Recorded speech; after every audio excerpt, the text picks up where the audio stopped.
Conçu pour des enfants à partir de 5 ans, le Château des Contes est un jeu mathématique dont l'objectif principal est la maîtrise de la construction de la quantité jusqu'à 10 par le dénombrement ou la combinatoire.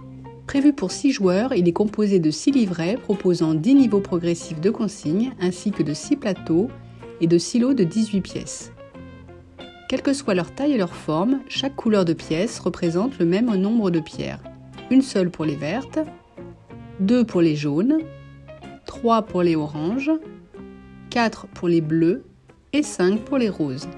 Les joueurs disposant de leur propre matériel, chacun pourra évoluer à son rythme tout au long des 10 niveaux de jeu proposés. Niveau 1. Le joueur va se familiariser avec le matériel. Au centre de chaque fenêtre est indiqué le nombre de pierres à positionner. Celles-ci sont représentées avec des couleurs et un positionnement précis, et le joueur devra les placer sur son plateau en terme à terme.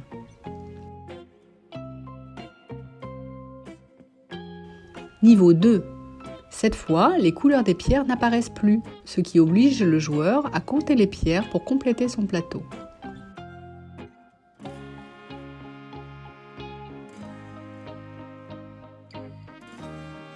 Niveau 3. Le nombre de pierres à respecter est indiqué et les encadrements de fenêtres sont partiellement renseignés. Le joueur utilisera l'information de découpage et de positionnement des pièces manquantes pour compléter son plateau. Il complétera d'abord le plateau avec les pièces dont il a les informations de couleur et de positionnement, puis il devra effectuer un travail de combinatoire et de recherche de compléments afin d'obtenir le nombre de pierres indiquées dans chaque fenêtre. Niveau 4. Cette fois, seul le nombre de pièces totales ainsi que les indications de découpe de positionnement sont données au joueur. Il devra une nouvelle fois effectuer un travail de combinatoire pour remplir son plateau.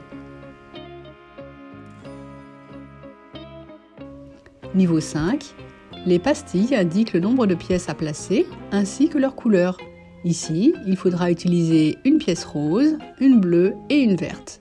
Au total, ces 3 pièces devront représenter un total de 10 pierres.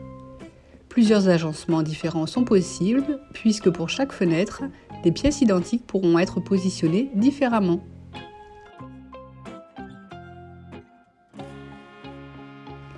Niveau 6. Seule la quantité totale de pierres est indiquée. Le joueur devra travailler en combinatoire, gestion de l'espace, logique de remplissage et être attentif à la quantité de pierres vis-à-vis des espaces à compléter.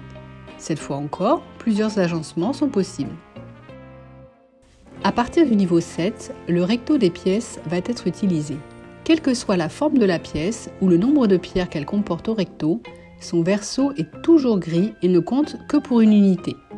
Le joueur complétera d'abord son plateau avec les pièces dont il a les informations de couleur et de positionnement. Niveau 7, le travail de remplissage s'effectuera par une recherche de compléments pour arriver jusqu'à 10 dans chacune des 3 colonnes. Ici, l'indication donnée est 5 et l'encadrement de fenêtre est déjà rempli. Le joueur devra compléter la seconde fenêtre pour obtenir un total de 10 pierres. Il en faut 5, il y en a déjà 2 de positionnés, il devra donc placer 3 pierres en choisissant là où les pièces appropriées. La difficulté sera de choisir de quel côté utiliser chaque pièce. Au recto selon le nombre de pierres indiquées ou au verso avec des unités.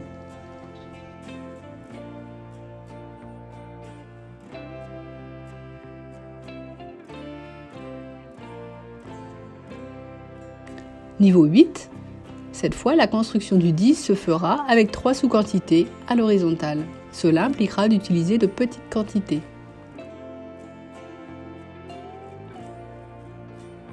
Niveau 9. Le travail sera similaire au niveau 7, mais les informations données seront plus partielles. Niveau 10. Le principe est le même qu'au niveau 9, avec également moins d'informations visuelles.